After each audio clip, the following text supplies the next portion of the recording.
MTV news Kannada ವಾಹಿನಿಗೆ ಸ್ವಾಗತ. ಹುಬ್ಬಳ್ಳಿ ಗ್ರಾಮೀಣ ಭಾಗದಲ್ಲಿ ಅಕ್ರಮ ಪ್ಲಾಸ್ಟಿಕ್ ದಂಧೆ ಕಣ್ಮುಚ್ಚಿ ಕುಳಿತ ಅಧಿಕಾರಿಗಳು. ಪ್ಲಾಸ್ಟಿಕ್ ಮುಕ್ತ ಭಾರತ ಪ್ರಧಾನಮಂತ್ರಿ ನರೇಂದ್ರ ಮೋದಿ ಅವರ ಕನಸು. ಆದರೆ ಆ ಕನಸಿಗೆ ಕೆಲವೊಂದಿಷ್ಟು ದಂಧೆಕೋರರು ಕೊಳ್ಳಿ ಇಡ್ತಾ ಇದ್ದಾರೆ. ಹುಬ್ಬಳ್ಳಿ ಪಟ್ಟಣದ ಗ್ರಾಮೀಣ ಭಾಗದಲ್ಲಿ ಗೋಡೌನ್ ಒಂದರಲ್ಲಿ ರಾಶಿ ಗಟ್ಟಲೆ ಅಕ್ರಮವಾಗಿ ಪ್ಲಾಸ್ಟಿಕ್ ತುಂಬಿದ್ದಾರೆ. ಅಷ್ಟಕ್ಕೂ ಅದು ಎಲ್ಲಿ ಅಂತೀರಾ? ಇಲ್ಲಿದೆ ನೋಡಿ ಫುಲ್ ಡೀಟೇಲ್ಸ್.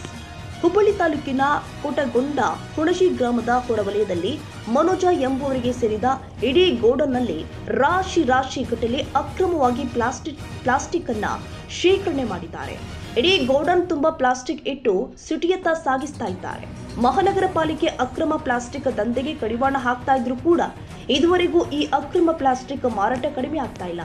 ಈಗ ಸಿಟಿ ಬಿಟ್ಟ ದಂಧೆಕೋರರು ಹುಬ್ಬಳ್ಳಿ ಗ್ರಾಮೀಣ ಭಾಗದಲ್ಲಿ ಅಕ್ರಮವಾಗಿ ಪ್ಲಾಸ್ಟಿಕ್ ದಂಧೆ ಮಾಡ್ತಾ ಇದ್ದಾರೆ. ಸುಮಾರು ವರ್ಷಗಳಿಂದ ಮನೋಜ ಎಂಬಾತ ತನ್ನ ಗೋಡನ್ನಲ್ಲಿ ಅಕ್ರಮವಾಗಿ ಪ್ಲಾಸ್ಟಿಕ್ ಸಂಗ್ರಹಿಸಿ ಹುಬ್ಬಳ್ಳಿ, ಧಾರವಾಡ ಸಿಟಿ ಸೇರಿ ಬೇರೆ ಜಿಲ್ಲೆಗಳಿಗೆ ಸಾಗಿಸ್ತಾ ಇರುವ ಶಂಕೆ ಮೂಡಿದೆ. ಗ್ರಾಮೀಣ ತಹಸೀಲ್ದಾರ್ ಜೆಬಿ ಮಚ್ಚಗಿ, ಗ್ರಾಮ ಪಂಚಾಯಿತಿ ಅಮೃತ ಹಡಪತ್, ಪಿಡಿಒ ಅಧಿಕಾರಿಗಳು ಕಣ್ಣಿದ್ದು ಕುರುಡರಂತೆ ವರ್ತನೆ ಮಾಡ್ತಿದ್ದಾರೆ ಎಂಬುದಕ್ಕೆ ಇದು ತಾಜಾ ಉದಾಹರಣೆ.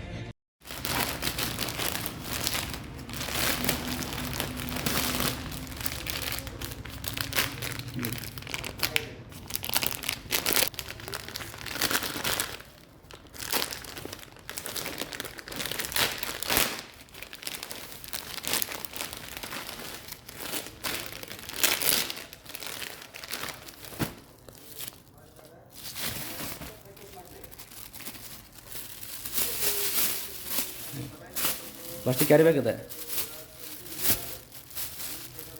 ಪೂರ ಅವಾದ ನೋಡ್ರಿ. ಪೂರ್ತಿ ಗುಡಾಮ್ ತಮ್ಮ ಕ್ಯಾರಿ ಬ್ಯಾಗ ಅದು ಓಪನ್ ಮಾಡ್ರಿ.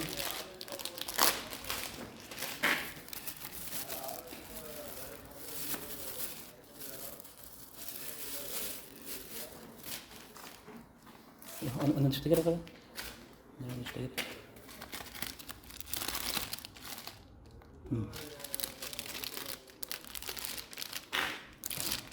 ಕೂಡಲೇ ಈ ಅಕ್ರಮ ಪ್ಲಾಸ್ಟಿಕ್ ದಂಧೆಗೆ ಬ್ರೇಕ್ ಹಾಕಬೇಕು ಅಂತ ಸಾರ್ವಜನಿಕರ ಒತ್ತಾಯವಾಗಿದೆ.